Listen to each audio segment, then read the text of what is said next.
Judge, as of this time, we have exchanged a significant amount of discovery. My brothers have turned over to me a CD containing discovery in this case, as well as some documentation. I've done the same from my end. Judge, I would say, in light of your recent decision, there may be, come a time very recently the Commonwealth may intend to file a notice of appeal, Judge. That's where the Commonwealth stands with that. Judge, if I may, you allowed in part, Yes. and you denied in part the assault-battery with a dangerous weapon and the two with a table and the trespass. What I don't think the court is aware of, now, number one, it has been the position of the defense from day one that this company is abusing process and using this as a means to try to break the union. Because this company is notorious. This company is an international company that has caused deaths on BART of workers, that has been thrown out of Seattle, has been thrown out of St. Louis, thrown out of Nashville, New Hampshire, thrown out of Kuwait recently, a $2.5 billion contract, and they're intimidating. That's why, this is intimidating. But the one thing is, the union contract, Section 3 says, an international union representative of the United Steelworkers, AFL-CIO, CLC, may enter the company's property on union business at reasonable times. The next sentence says, officers of the local union, Mr. Kirschbaum is head of the Grievance Committee, not employed at the company. At the time of June 30th, 2014, he had been terminated, shall have unlimited access to the company property. Therefore, he can't be a quote-unquote trespasser. So I would again renew my motion as to that. Now, in addition to that, this morning we were given two statements allegedly written by the alleged victim, Ms. Griffin, who I suggested this court. There are numerous parties present who have been assaulted by Ms. Griffin. Ms. Griffin, this is what she continually does. She cries assault in order to use improper techniques for the benefit of her company. But according to the two statements, Mr. Porter says that the doors were locked. But Ms. Griffin says the doors weren't locked. Mr. Porter says that they put a table there, but that Mr. Kirschbaum pushed the table and he was holding it, and it almost knocked Angie over. Well, at a minimum, that would be an assault, not an assault and battery, because almost knocking someone over isn't actually touching them. That's what he wrote. She writes that as they were there, and he came in and he pushed, although I think it's push, but she spells it P-U-C-H-E-D, must be the way to spell it. Pushed the table on my legs. Well, then I get pictures, and it looks like she's got a pimple on her leg. That's it. Let me just, very quickly, Mr. Wilson, I'm really trying to cut you off here. Aren't these all defenses as opposed to probable cause arguments? Well, certainly the idea, though, Judge, is yes and no. I mean, on one level, you weren't apprised of the trespass. Given what I've read, I think you can take judicial notice. I can produce the contract. But wasn't I reviewing what the magistrate had in front of them in order to determine probable cause? Well, to an extent. That's what I was basing okay. I see your point, Judge, but the idea is it doesn't alter. Okay, it doesn't alter that obviously we have defenses, which is another reason why. Judge, the actions of this company are literally going to result in the potential of a strike, the first strike since 1991. Mr. Kirschbaum, not only that, has to have surgery at the end of this month. And this is a matter that's hanging over and affecting. It'll affect thousands of kids, parents, etc. Therefore, we'd like a trial date of October 22nd. We want to go to trial. We want to put this matter to bed. We've got witnesses. We've got a videotape of everything that went on. Nobody broke into anything. Nobody hurt anybody. And we would like to have our day in court.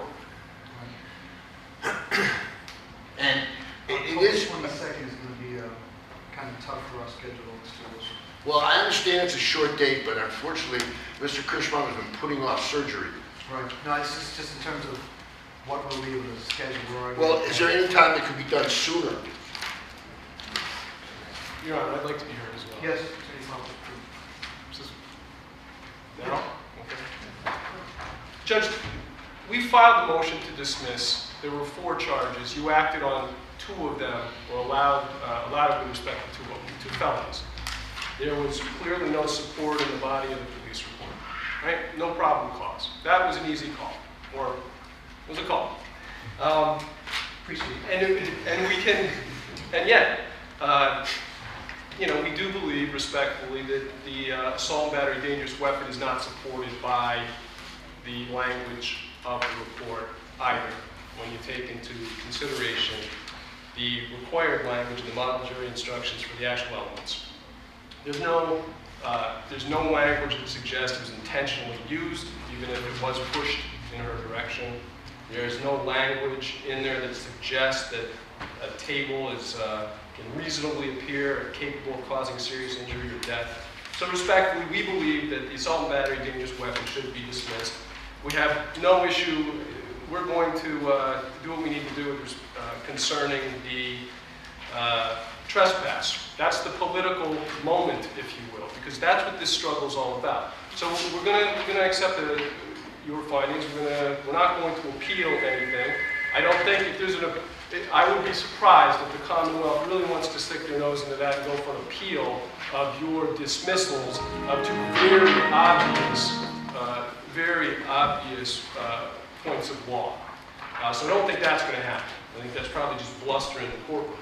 But we'll take a trial date on assault and battery dangerous weapon. But one of the things that's important for you to understand, I believe, and for for the context of this case, we argued in our last appearance that this was a pretext, a fabrication. This was in the midst of the labor struggle between Local 8751, this union, and this Veolia corporation, this behemoth.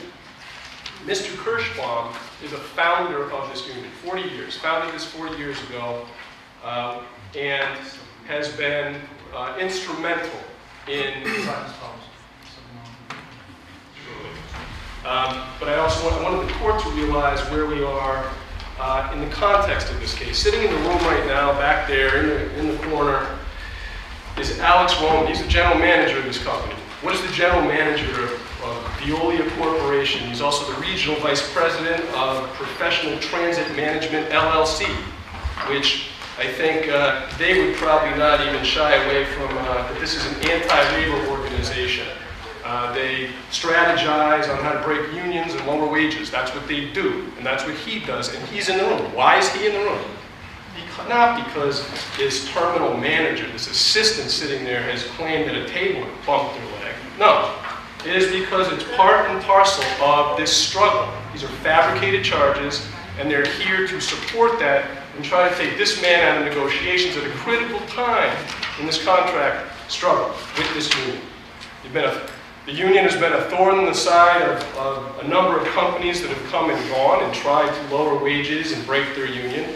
And now Veolia is trying to go through the playbook, fabricate charges, use someone that they have control over. And so it doesn't matter. We'll go to trial on this assault battery dangerous weapon with this picture of a pimple on a leg. We'll do that. And we'll go in front of a jury. But what we were provided today as part of the discovery is a fraudulent work order from this company. It's intrinsically fraudulent. You look at the date. Date received, 6/30. That's the date of these allegations, which, if I'm not mistaken, were to have occurred at 9:30, 10 o'clock at night. This work order didn't exist. We submitted a sworn statement from the mechanic whose job it is to come and look at these things, and he said, I didn't submit a work order, there was no damage. So what is this? Who is this Campbell person? And what did Roman do to put him up to it? That's one of the questions. So this is part of the background here. In addition, what we turned over today is a videotape that occurs after the meeting that was held in the driver's room at Freeport Street, where Kirschbaum is talking to Sergeant Tracy, I believe is his name, in living color. And the conversation is Tracy's saying, well, some of the assistant managers called, and they believe that there's a trespass with all of you guys doing the meeting in there. Critical, important, goes to the credibility of Ms. Griffin. There's no mention of anything else. There's no mention of breaking into the building because it was already locked. No mention of any damage to anything. But all this is going to go to... It is, Your Honor, but what's critical is, but I think there could be something else coming today. Because when you took away 2 of these 4 charges, and you dismissed these 2 felonies, he's in the room, they're going to up the ante. They're going to put lies on top of lies. One of the things we were provided was some picture of Ms. Griffin's car with a scratch in it that she claims was part of intimidation, that unionists were intimidated. No demonstration of any witnesses or anything about my client participating in that. It's another fraudulent statement. It's an attempt here to, what the Commonwealth is going to ask you for is a stay away. My client being asked to stay away from his office. My client being asked to stay away from the union that he represents right now in negotiations. He's the chairman of the committee for the grievances. And there are hundreds of backlog grievances, in part because it's a strategy from Veolia not to deal with these. So they take out the grievance chairman, who essentially operates as a lawyer and argues those in front of an arbitrator. They remove him. They remove the critical negotiator at a time when the union was negotiating its contract with Veolia and the city of Boston. So it's a strategy. And I ask you, that comes before you now, what we have been briefing here, what we have been arguing about the lack of credibility, the lack of support for these charges, even the ones that remain, becomes important that you have the background on that. And I'm asking you, don't do it. Don't allow them to continue to abuse the process. Don't allow them to use this court for a political end. All right, let me hear from Attorney Tony. Thank you, Judge. My brother mentioned bluster. Judge, I would ask Your Honor just to briefly, they spoke a lot about the company. Just to stay on target here, Judge, this is a case about the defendant and 2 victims. That's why we're here, to potentially prosecute. Those are the charges we are looking into. So regardless of whatever actions the company may be taking, Judge, what matters here are the actions of the defendant. Judge, I am asking her to reconsider his conditions of release. Originally, he was set in this court to stay away from 10 Freeport Street. Judge, that's the location of the incident. I'm going to ask Your Honor today for a stay away, no contact from the victim, Ms. Griffin. I have spoken to her. She has come to our office, Judge. She has indicated to us that she has seen the defendant at her place of work doing rallies outside of her place of business, and she feels intimidated as a result of this, Judge. I am asking for a stay away, no contact from the victim in addition to the stay away from location. Do you have any police reports on that, Mr. Tony? I'm sorry, Judge. Do you have any incident reports or police reports to support that? I do not, Judge. Not only that, okay. Quiet, please. You're going to be asked to leave. You're going to keep quiet, please. Mr. Tony, please see the father.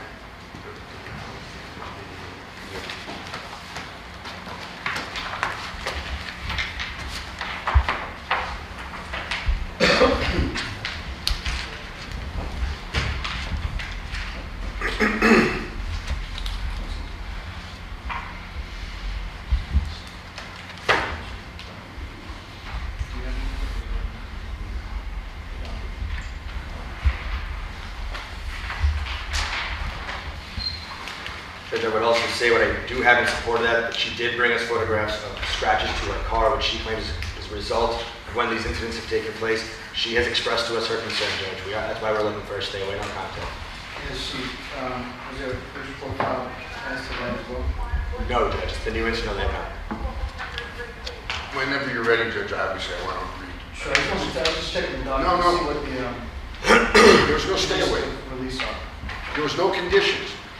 They didn't give us, first of all, they gave us no notice. We haven't had the proper notice.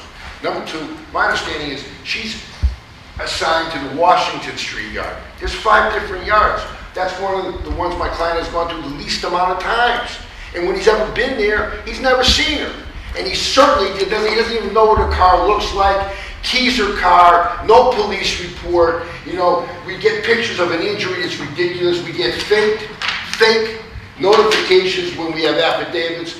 This is nothing more than an attempt to abuse the process further. Mr. Kirschbaum is scheduled tomorrow to hold hearings in which he represents the workers. Their civil rights, their union rights are going to be denied if he can't do his job. But that's what they want. This whole idea is get rid of Kirschbaum, and they didn't give us notice, and they don't have any proof. All right. Can I finish, Judge? Go ahead. Judge, I would also like to be heard on the request for a short trial date. Yep. Requesting a trial date on the 22nd, Judge. Obviously, we just exchanged discovery. I gave them discovery, and they gave myself discovery as well, including what they claim are videos. I just received those today, obviously, to conduct a proper investigation. I don't think that's an appropriate trial date at all. All right, well, we're going to set a trial date based on what's available for the court. We'll accommodate whatever we can, but we have to base it on what is best for the court at the time. Accommodating the court is not a question, Judge, but the one thing is, this isn't rocket science. And whatever discovery they got today, I should be able to go through it and resolve it. If it took them more than a half an hour, I would be stunned, because at the other time they'd be just doing is rehearsing what they got to make up to try to get this to stick. All right, I'm not going to get into Lamothe and the defense. Both are entitled to time to prepare for trial. I have no problem with that. I'm certainly not. There are certain things that are being attributed. I'm not attributing anything to the Commonwealth based on my experience with the prosecutors in this division. I don't think anybody is going to be a front for anyone. So I'm just going to leave it at that. Thank you. Okay? Now, as to the request for the modification of conditions of release, there's no stay away on the docket. That's what Mr. told me. I'm not going to do that. So I'm going to deny that without prejudice. If you want to schedule a hearing in front of Judge Grant at some point, giving notice to your brothers, then you can do that. Otherwise, I'm not going to change any conditions of release. That's fine, So, Judge. let's, if you would, Mr. Wilson, Mr. Pavlos, you may have a list just like this, all right? I know it's sometimes a little tough to decipher. I'm still having a hard time with it myself. But under each day, you'll see it says SEC. That's where we schedule the trials. We try to keep it under 20. All right, which we don't really succeed at, but so look for a day that's a little lighter. So I'm trying to find one in November.